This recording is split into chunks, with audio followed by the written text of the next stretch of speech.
C'est un couple d'étudiants. Les deux s'aimaient. Les deux se supportaient dans la galère. Vous savez, les étudiants, ce sont des pauvres. Ils n'ont rien. Rien que les études. Les deux cheminaient ensemble. Ils ont obtenu leur diplôme ensemble. Après la fin des études universitaires, le jeune homme a eu une opportunité à l'étranger. Il est allé au Canada parce que les portes se sont ouvertes à lui là-bas au Canada. Il s'assoit avec sa petite amie, il cause avec elle. Bon, ma chérie, voilà, je suis en train de partir, j'espère vraiment que tu ne vas pas changer d'avis par derrière, tu vas m'attendre. Tu sais, je m'en vais pour des raisons de travail et c'est pour nous deux, c'est pour notre avenir.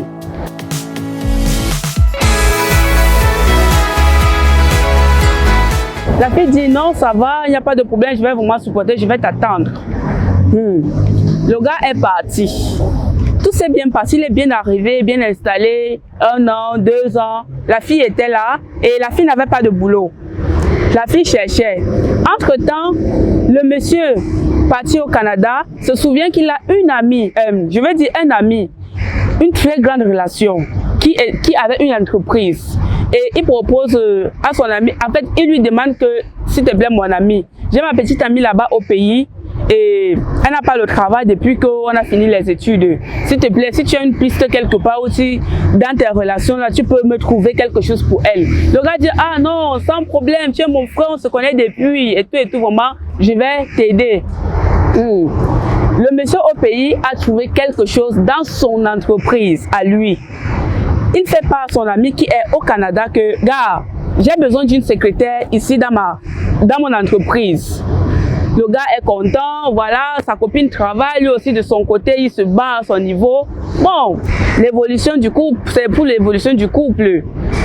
La vie commence le travail. Tout se passe bien. En fait, c'est ce qu'elle nous laisse croire. Tout se passe bien. Le gars, au bout de 1 an, 2 ans, 3 ans, il rentre donc au pays, il a amassé assez, il revient donc au pays pour concrétiser les choses devant la famille et tout. Le gars arrive bien, la fille l'accueille bien, tout se passe bien. Le gars fait la première démarche, aller vers la famille de la fille et fait même la dot. Il a même fait la dot. La fille, elle ne dit rien. Elle ne dit pas que, gars, comme tu vois là, moi je me suis déjà trouvé quelqu'un d'autre, hein, donc continue ton chemin. Ils sont à l'église ensemble, on va dire, ils sont chrétiens, ils sont chrétiens pratiquants. Donc le gars va faire la dot, tout se passe bien. Au bout de 6 mois après la dot, la fille dit que, ah, moi je me sens plus dans la relation si haut. Moi je ne t'aime plus, j'ai trouvé quelqu'un d'autre. Le gars est perdu. Le gars dit, ah tu blagues, tu fais certainement une blague, tu veux me tester, tu veux tester mon amour si peut-être je t'ai remplacé. Le gars supplie, la fille dit que, comme tu vois là, non, je ne suis plus avec toi, je ne t'aime plus. J'ai trouvé quelqu'un qui me comble, je suis épanouie avec lui. Le gars est choqué. Le gars s'en va voir les pasteurs à l'église, puisqu'ils sont chrétiens. Il s'en va voir les pasteurs, demander pardon, aidez-moi à supplier la dame-ci. Elle dit qu'elle ne m'aime plus. Je ne sais pas si elle est vraiment sérieuse. Essayez un peu de l'appeler et comprendre un peu ce qu'elle est en train de dire. On appelle la fille. La fille devant les pasteurs dit que, pasteur, moi je ne l'aime plus. Hein. Moi j'ai déjà trouvé mon compte quelque part. J'ai rencontré quelqu'un, il m'aime, il me comble, il me donne tout ce que je veux, contrairement à lui. Ah, femme, combien de visages as-tu? Le pasteur dit ce jour, ma fille, le karma existe. Tu vas payer de tout ce que tu es en train de faire. Le gars se met à genoux. Le gars supplie. Le gars pleure. La fille dit, je ne suis plus avec toi, je ne t'aime pas. Je ne t'aime plus. Ok, on a consolé le gars. On a dit, ce n'est pas la seule femme au monde. Donc, concentre-toi. La vie c'est devant en fait. La vie c'est devant. On va prier pour toi. Tu vas trouver une femme qui te convient. Tout ce qui est sûr, tout ce qui arrive, c'est un plan de Dieu. Les deux sont séparés, non? Les deux se sont séparés. La fille est partie. Elle a continué son amour et tout. Au bout de quelques 5 mois, 6 mois environ, c'est la fille qui revient en retour vers les pasteurs, demander pardon. Convoquer le gars que, hé, papa, pardon, je vous demande pardon. Je sais que la dernière fois que j'étais ici, je ne me suis pas bien comportée et tout et tout. En fait, le gars qui me prenait la tête là, vraiment, il est marié à 2 femmes. Il veut me prendre pour 3e épouse. Et vraiment, moi, je ne me sens pas. Je veux que vous m'aidiez à demander pardon à mon fiancé. Hey, est-ce que c'est encore ton fiancé? C'est ton ex-fiancé. Parce que tu as dit que tu ne l'aimais plus. Les pasteurs ont convoqué le gars. En fait, c'est quelque chose qui avait été dit au départ. Les pasteurs ont dit que tu vas regretter et c'est ce qui était arrivé. Donc, les hommes de Dieu, ils voient loin. C'est comme ça que le gars vient, le gars se met à rire. Le gars dit, ah, pasteur, moi j'ai déjà pardonné à cette femme. Moi j'ai déjà ma vie. Pardon. Qu'elle continue son chemin, je ne la maudis pas. Qu'elle continue son chemin et je continue le mien. Hein? La fille demande pardon. Au cours de la conversation, le pasteur demande, en fait, le gars même là, c'est qui?